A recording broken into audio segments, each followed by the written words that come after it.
Podcast Casos e Coisas. Olá, meu nome é Bruna e esse é meu podcast sobre casos reais e coisas estranhas. Toda semana trarei alguma história diferente para você ouvir. Para sugestões e críticas, pode me mandar um e-mail para casosecoisas@hotmail.com. Esse áudio também estará disponível no canal no YouTube Bruna Bonsangue. Obrigada pela visita e divirta-se. A história do podcast de hoje é um pouco diferente. Não envolve serial killers, mas é uma história muito sinistra. Por isso eu resolvi trazê-la para o podcast. Espero que gostem. Caso de hoje: Joyce Carol Vincent. Foi uma mulher britânica cuja morte passou despercebida por mais de 2 anos, já que seu cadáver permaneceu sem ser descoberto em um quarto em Londres. Antes de sua morte, Joyce cortou quase todos os contatos com aqueles que a conheciam. Ela se demitiu de seu trabalho em 2001 e se mudou para um abrigo para vítimas de violência doméstica. Ao mesmo tempo, ela começou a reduzir o contato com amigos e familiares. Ela morreu em sua cama em dezembro de 2003, sem que familiares, colegas de trabalho nem vizinhos tomassem conhecimento.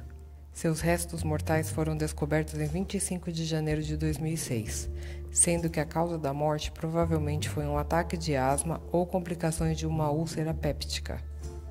Vida. Joyce Vincent nasceu em Hammersmith em 19 de outubro de 1965 e foi criada perto de Fulham Palace.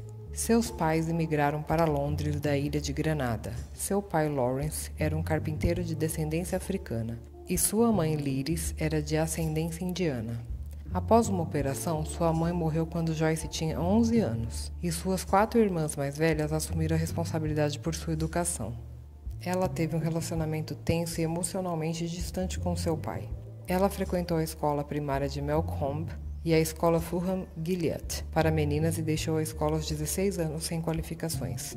Em 1985, Joyce começou a trabalhar como secretária na empresa Overseas Containers da cidade de Londres. Ela então trabalhou na Itochu e na Law Debenture antes de se juntar a Ernst Young, onde trabalhou no departamento de tesouraria por 4 anos, mas pediu demissão em março de 2001 por razões desconhecidas.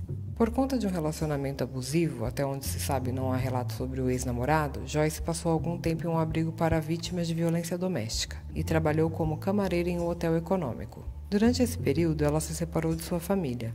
Uma fonte envolvida na investigação disse: ela se separou de sua família, mas não houve brigas. Eles eram uma família muito legal. Nós entendemos que ela estava em um relacionamento e houve uma história de violência doméstica. Especula-se que ela estava envergonhada de ser vítima de abuso doméstico ou não queria ser perseguida por seu abusador. Por conta disso, se afastou de todos. Como uma vítima de violência doméstica, Joyce foi transferida para um apartamento acima do Wood Green Shopping City, em fevereiro de 2003. O apartamento era propriedade do Metropolitan Housing Trust e era usado para abrigar vítimas de abuso. Em novembro de 2003, após vomitar sangue, ela foi hospitalizada por 2 dias devido a uma úlcera péptica. Morte. Joyce morreu de causas desconhecidas em dezembro de 2003. Ela era uma vítima de asma. Um ataque de asma ou complicações em torno da sua úlcera recente foram sugeridas como possíveis causas da morte. Seus restos foram descritos como principalmente esqueléticos, de acordo com o patologista, e ela estava deitada de costas ao lado de uma bolsa de compras, cercada por presentes de Natal que ela tinha embrulhado, mas nunca entregou. Não se sabe para quem os presentes foram comprados e o relatório da polícia sobre o caso foi descartado. Os vizinhos assumiram que o apartamento estava desocupado e o odor do tecido corporal em decomposição era atribuído às lixeiras próximas. As janelas do apartamento não permitiam a visão direta para o alojamento. Dependentes químicos frequentaram a área, o que pode explicar por que ninguém questionou o barulho constante da televisão ligada. Metade do seu aluguel estava sendo paga automaticamente ao Metropolitan Housing Trust por agências de benefícios, levando funcionários a acreditar que ela ainda estava viva. No entanto, ao longo de 2 anos, 2.400 libras do aluguel não remunerado foram acumulados e os funcionários da habitação decidiram reatar a propriedade. Seu cadáver foi descoberto em 25 de janeiro de 2006, quando os oficiais de justiça ingressaram. A televisão e o aquecimento ainda estavam ligados devido às suas contas serem continuamente pagas por pagamentos de débito automático e perdão de dívidas.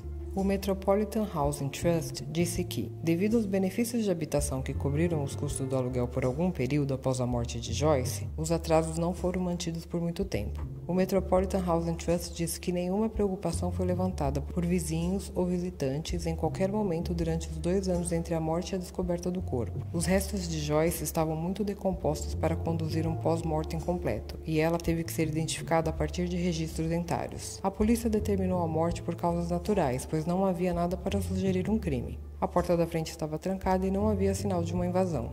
No momento da morte, ela tinha um namorado, mas a polícia não conseguiu rastreá-lo. Suas irmãs haviam contratado um detetive particular para procurá-la e contratar o Exército da Salvação, mas essas tentativas não tiveram êxito. O detetive encontrou a casa onde Joyce estava vivendo e a família escreveu cartas para ela. Mas como ela já estava morta por todo esse tempo, eles não receberam resposta, e a família assumiu que ela havia cortado deliberadamente os laços com eles. A Glasgow Herald informou. Seus amigos a viam como alguém que fugia de problemas, que saía de um emprego se ela entrasse em confronto com um colega e que se mudava de apartamento para outro em toda Londres. Ela não respondia aos telefonemas de suas irmãs e não parecia ter seu próprio círculo de amigos. Em vez disso, preferia confiar companhia de estranhos relativos que vieram com um pacote de um novo namorado, um colega ou colega de apartamento. Impacto cultural.